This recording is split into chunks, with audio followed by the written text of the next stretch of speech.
Good morning, good morning. I hope you're all doing well, staying safe, being able to practice some safe social distancing during these very strange times in which we live.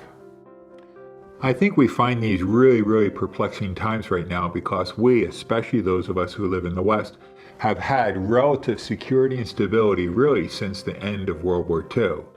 And so as coronavirus is upsetting that and challenging the stability and security that we have taken for granted, we're beginning to ask questions about freedom, about responsibility. I think this really fits in with the parables really well because the parables force us to ask questions about things along these lines. They confront us with questions about life, eternity, meaning, neighborhood, social responsibilities. We also need to bear in mind that when Jesus walked the Galilean countryside, this was not a period of stability and security for the people then. Political upheaval was almost a certainty during that time. Would the governor or the local king be replaced at the whim of Caesar? Would there be a military conquest taking place? Disease was a constant fear in life. Now today what I want to do is answer the question of what is a parable? And in regard to that, there's two areas that we need to look at.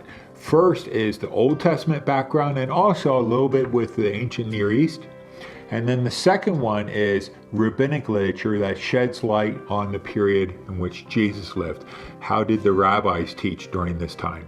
Now in the past, when I've attempted to answer the question of what is a parable, I've had one long video. It's about 30 minutes long and it looks at the Old Testament background and then the rabbinic writings. And for this time round, what I'd like to do is divide it into two shorter videos and see if that works better in this format.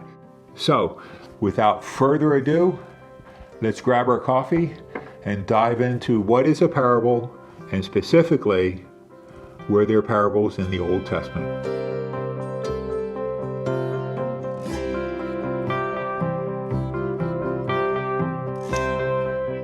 Good morning, my name is David Paris, and for those of you who are new to this channel, I've been teaching seminary and doing research for about the past 20 to 30 years in New Testament studies. And the goal of this channel is to take what I've been learning and teaching and bring it to a much wider audience.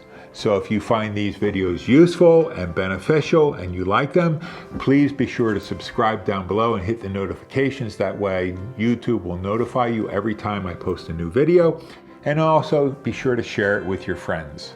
So what is a parable and what qualifies one of Jesus' teaching as a parable and not another? It's kind of interesting because if I was to ask most people to name a parable, they could probably name a parable or two and usually one that Jesus spoke. But if I asked you to name a parable that somebody else taught, would you be able to do it? Would you be able to list off a parable from the Old Testament or Jewish writings, or perhaps one from Greek or other literature during that time? Now these are important questions because we need to realize that when Jesus was teaching, he wasn't speaking in a cultural vacuum. He was using the tools and the literary devices of his day to communicate.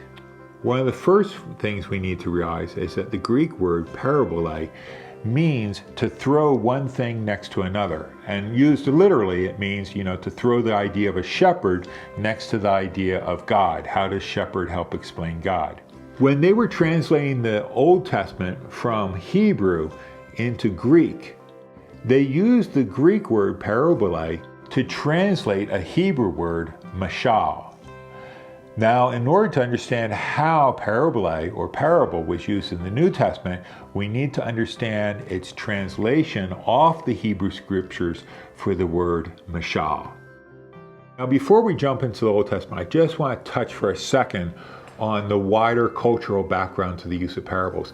Parables are not limited to the Hebrew scriptures or culture. They seem to have been a widely employed device throughout the ancient Near East. And a good example of this is in Greek literature are Aesop's fables. On the Egyptian side, there's a famous story called The Dispute Between a Man and His Ba, or his spirit.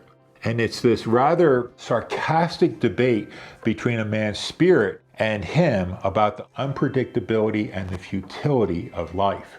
And I'll put a link to that down below. However, because Jesus lived, taught, and ministered within a Jewish context, we really need to look to the Hebrew scriptures for the background of this concept, and in particular the use of the Jewish word mashal, which then gets translated as parable when they translated the Hebrew scriptures to Greek.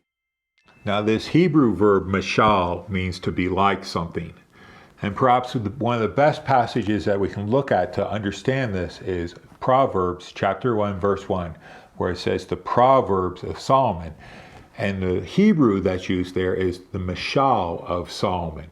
Now, this term for mashal can be applied to individual wisdom sayings or collected groups of them. The other thing that's interesting about them is that they can be relatively context independent. Usually I tell people that if they want to understand a passage, you need to have context, context, context. What does this author mean with these words in this context? However, when it comes to proverbs or mashal-like sayings, oftentimes they are relatively context independent.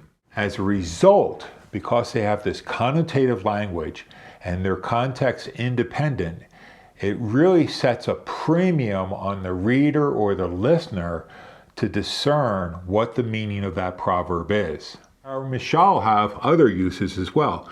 And I'm going to read here from Psalm 143, verse 7. The psalmist writes, "Answer me quickly, O Lord, my spirit fails. Do not hide your face from me, or I shall be like those who go down to the pit." And the English there, "I shall be like," is the Hebrew verb construction mashal. One of my favorite passages from the Psalms is in Psalm 49. And I'm going to read here verses 3 through 4. It says, My mouth shall speak wisdom, the meditation of my heart shall be understanding. I will incline my ear to a proverb, mashal, and I will solve my riddle to the music of a harp. Now notice how that passage requires you to really think through what the connotations to this passage are. It brings this idea that you're going to solve the riddle with your harp. Psalm 78, 1 through 3 says, "Give ear, O my people, to my teaching. Incline your ears to the words of my mouth. I will open my mouth in a parable, mashal. I will utter dark sayings from old, things that we have heard and known that our ancestors have told us." So you see how it's used in Proverbs and then also in the book of Psalms as well. The use of mashal in the Old Testament is far broader than this. Ezekiel 17, 1 through 10. I'll put the reference over here, and hopefully you'll stop the video and go take a look at it. It says, "The word of the Lord came to me, O mortal, propound a riddle, speak an allegory, or mashal a mashal, to the house of Israel." And so this section in Ezekiel 1 through 10, where you have this eagle coming and taking the branch and then planting it down by a city of business, is really an allegorical teaching based on Israel's deportation from Israel to the land of Babylon. That's an extended allegorical use of this term, mashal. There are about 7 different examples in the Old Testament of these extended allegorical teachings that would be classified as mashal. And I'll put the list over here for you. But these include the woman from Tekoa in 2 Samuel 14, an acted out parable against Ahab in 1 Kings 20, the teaching on the vineyard in Isaiah 5, the eagle and the vine in Ezekiel 17, which we were just talking about, the lioness and the cubs in Ezekiel 19, and then the vine again in Ezekiel 19, 10 through 14. Now, there is a 7th story, which is really the interesting one. In 2 Samuel 12, the first 9 verses, we have this story where Nathan the prophet comes to rebuke David the king because David has just had Uriah, Bathsheba's husband, killed because David raped his wife and now she's pregnant with a child. And so Nathan comes now to confront the king. So let me read for you 2 Samuel 12 because this story is significant. It opens in verse 1. The Lord sent Nathan to David. He came to him and he said to him, There were two men in a certain city, one rich, the other poor. The rich man had very many flocks and herds, but the poor man had nothing but one little ewe, which he brought up. He brought it up, and it grew up with him and with his children. It used to eat of his meager fare and drink from his cup and lie in his bosom, and it was like a daughter to him. Now there came a traveler to the rich man, and he was loath to take one of his own flock or herd to prepare for the wayfarer who had come to him. But he took the poor man's lamb and prepared that for the guest who had come to him. Then David's anger was greatly kindled against the man. He said to Nathan, "As the Lord lives, the man who has done this deserves to die. He shall restore the lamb fourfold because he did this thing and because he had no pity." Nathan said to David, "You are the man."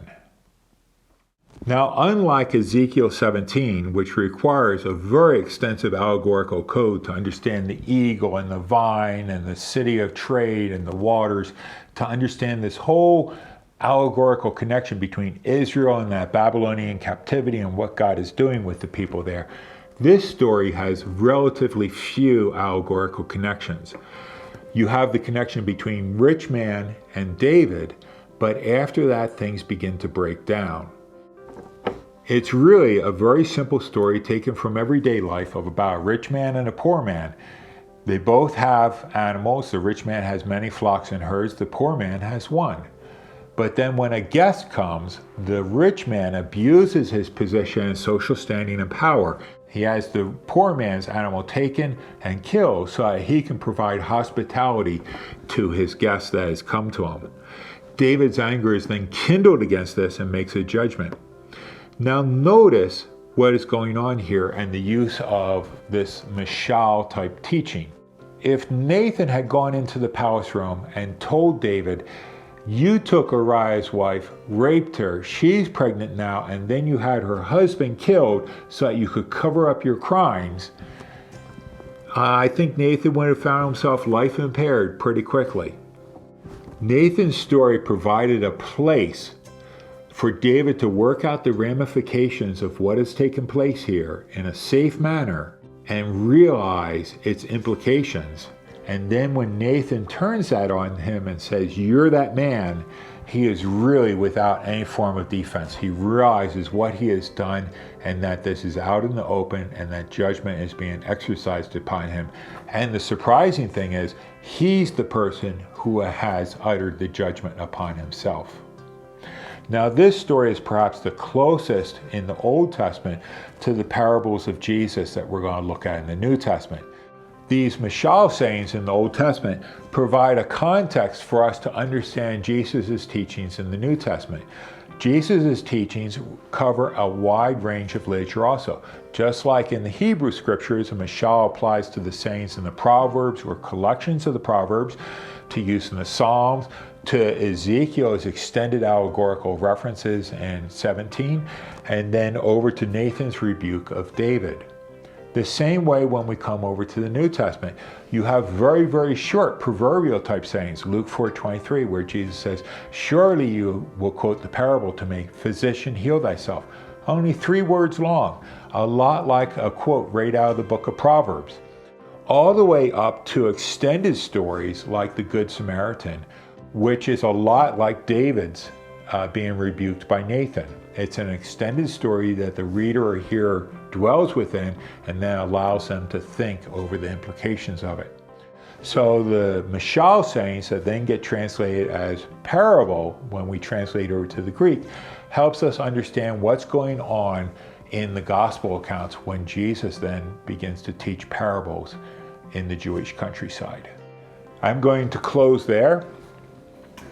If you want more information on the different parables and things, I've got a video on when the Gospels was written. You can click on the card at the very end of the screen, or you can go to the channel and look it up. That helps explain how these parables got collected and how they got polished from the Jesus teaching in the countryside up until its use in the Gospels. And also I've got a video on the top 10 reasons to study the parables.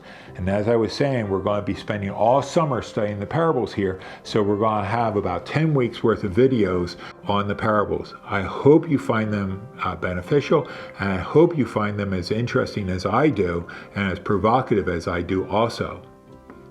Until the next video, I'm going to close with the words of peace be with you.